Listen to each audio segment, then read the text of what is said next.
Hoy arriba de la mesa, crecimiento de 2%. Vamos a ver el detalle ahora. ¿Cómo anda? ¿Cómo les va? Bien. Sí, el Banco Central divulgó la información de las cuentas nacionales que a través del Producto Interno Bruto nos muestra cómo evolucionó la economía en su conjunto en el país.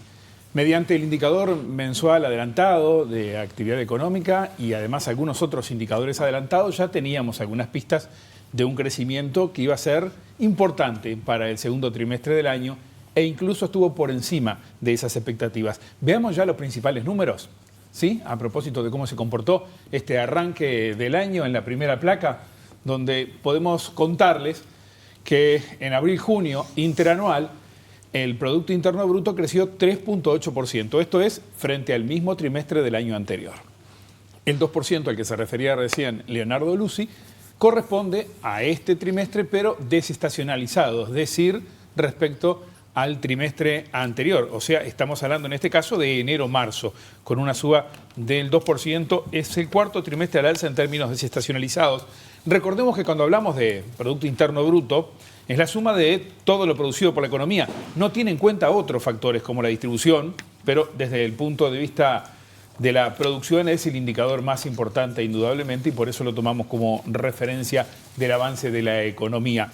Vamos a ver ahora la evolución trimestral, pero ya en una línea de tiempo un poco más amplia para observar la evolución de este indicador. Estos son datos trimestrales. Las barras azules es la variación interanual, la línea roja es la variación desestacionalizada interanual frente al mismo trimestre del año anterior, desestacionalizada frente al trimestre inmediato anterior. Como se observa allí, una evolución económica bastante chata en los últimos años de la década anterior, incluso en algunos trimestres con variación negativa frente al inmediato anterior. Llega la pandemia, la fuerte caída, el rebote y luego otra vez un comportamiento casi que en esa meseta que refleja la evolución de la economía uruguaya. Vamos a volver luego a mirar la evolución del nivel de actividad, pero ahora aprovechemos a mirar algunos indicadores hacia adentro, hacia el interior de esta información respecto a la evolución de las cuentas nacionales. Veamos en la siguiente placa algunas de estas características que están vinculadas con quienes generaron la producción. El agro, allí lo vemos, actividades primarias, tuvo un buen comportamiento interanual, es la comparación con el peor momento de la sequía del año pasado y ahí hay un efecto estadístico también. Hay un fuerte rebote de la soja, recordarán que el año pasado fue muy magra esta producción. También hay mayor demanda sobre el sector forestal por UPM2 y hay buenos resultados en la pecuaria. La otra gráfica a la derecha, la industria manufacturera, nuevamente un flojo desempeño, una caída interanual menor que en el primer trimestre, pero aún refleja parte de la actividad de la refinería que no se retoma totalmente. Compensa parcialmente la producción de celulosa, los frigoríficos, el sector farma, entre otros, que sí tuvieron un mejor comportamiento. Acá vimos dos sectores, el agro y la industria. En la placa siguiente vamos a ver dos sectores más también muy relevantes. Vamos a ellos. Uno es la construcción. Una caída al terminarse las grandes obras de UPM2 y Ferrocarril Central, un cierto enlentecimiento de obras en viviendas. En parte esa caída fue amortiguada en el periodo por el sector de infraestructuras. El comercio, la otra gráfica que está allí, tuvo un nuevo dato positivo. Se apoyan algunos sectores en particular, caso automóviles, combustibles, otros rubros importados, y hubo una recuperación en restaurantes y hoteles por mayor demanda interna. Recordemos, la gente se fue menos, por ejemplo, a Argentina y se quedó más aquí. Quiero mencionar un par de sectores que no puse en esas gráficas.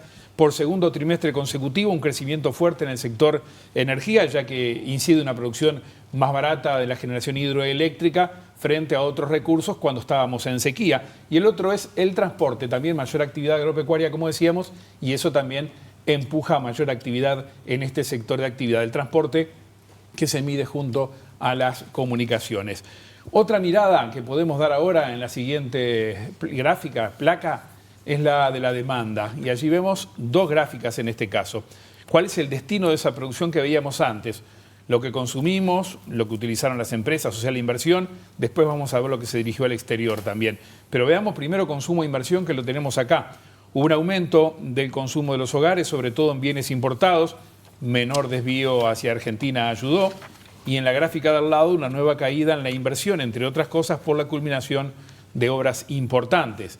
Esto en cuanto a consumo e inversión a grandes rasgos. Por otro lado, crecieron nuevamente las exportaciones y cayeron las importaciones. Y lo podemos ver en la placa que sigue, donde observamos este comportamiento del comercio exterior. En el caso de las exportaciones, fuerte crecimiento, más colocaciones de soja, celulosa, carne y también energía eléctrica, que no hubo que comprar en el exterior, pero sí tuvimos suficiente para colocar fuera. Las importaciones cayeron a su vez. Algunos bienes duraderos crecieron, pero se ajustó a la baja la demanda de energía desde el exterior, por lo que decíamos antes. Algunos bienes intermedios para producir que tampoco se demandaron con mucha fuerza y algunos servicios por ese menor gasto de turismo en el exterior que hablábamos antes. Ahora vamos a volver, después de haber visto este comportamiento por oferta y por demanda, a la evolución de las cuentas públicas del Producto Interno Bruto en general. En la siguiente placa vamos a ver el dato anual. Lo que tenemos acá es la variación año a año del Producto Interno Bruto en la última década. Más allá del sobresalto de la pandemia, una economía sin grandes sorpresas, digamos que con un crecimiento generalmente pobre durante todo este periodo que está graficado, incluyendo lo esperado para 2024. El promedio es un poco más del 1% anual. Si excluyéramos 2020 con la caída de COVID, el promedio sería un poco más del 2%. La barra en rojo que está a la derecha es el dato del primer semestre de este año, que acumulado es un 2.2%. La proyección para el año está en el 3% a nivel oficial, según la última rendición de cuentas. Ahora lo vamos a ver. Es muy pobre este crecimiento acumulado, como estamos viendo. No de este quinquenio, sino de toda la década, y eso es un problema, porque queremos tener una economía que nos genere bienestar, que cumpla con una cantidad de demandas de la sociedad, y con este crecimiento anual, eso es prácticamente que imposible. Vamos ahora a pegar una mirada también hacia lo que vendrá en la siguiente placa. Ahí lo que tenemos, les puedo contar, es una observación a propósito de las expectativas para este año. El gobierno, a través de la rendición de cuentas, se plantea un 3% para este año. Es un dato que es altamente probable que se consiga y que se supere. Los analistas que responden a la encuesta del Banco Central esperan en su mediana el 3.3%. Después vemos algunos organismos internacionales, otros agentes internacionales que proyectan sobre la economía uruguaya, la gran mayoría de ellos proyectando por encima del 3% de crecimiento para este año, y es algo que seguramente ocurra así. También hay que mirar hacia el entorno. Estos son nuestros números y lo que esperamos acá en el Uruguay. Pero ¿qué pasa en nuestro vecindario y en el mundo también para comprender un poco los desafíos que tenemos por delante? Es la última placa, la que vemos ahora. Estas son las previsiones del Fondo Monetario, ajustadas hace algunas semanas precisamente. El mundo estaría creciendo un 3.2%. Ahí tenemos a las mayores economías que no son las que más empujan. Fíjense ustedes, un crecimiento pobre de 1.7%. En esas mayores economías, Estados Unidos, Japón y la eurozona, sobre todo Japón y eurozona creciendo muy bajo. Las economías en desarrollo, que son las que más empujan indudablemente a la economía global en este caso, y por dos de ellas.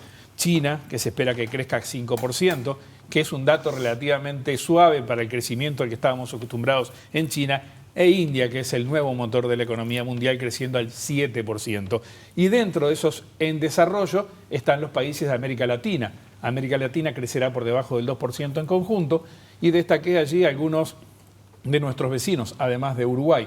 Fíjense ustedes el buen crecimiento de Paraguay, el crecimiento que Uruguay puede llegar, 3.3, 3.4%, si combinamos las distintas estimaciones. El de Chile por debajo, también el de Brasil, aunque ha sorprendido ahora en las últimas mediciones Brasil mostrando muy buenos números, y ese impacto hacia abajo de Argentina con una caída de 3.5% esperado. Hay algunas señales a nivel internacional que preocupan para un año con incertidumbre. Tenemos una guerra entre Rusia y Ucrania que no termina, un conflicto en Oriente Próximo también, indudablemente las elecciones de Estados Unidos que están a la vuelta de la esquina, la situación en Venezuela. Hay muchos elementos que ponen incertidumbre, pero estos son los parámetros entre los cuales se va a mover nuestra economía, el entorno y el mundo en los próximos meses. Muchísimas gracias, Luis. A ustedes. Gracias, Luis. Clarísimo. Entonces, bueno, seguimos en cierta forma hablando de números, pero ahora vinculado a cómo se financiaría la reforma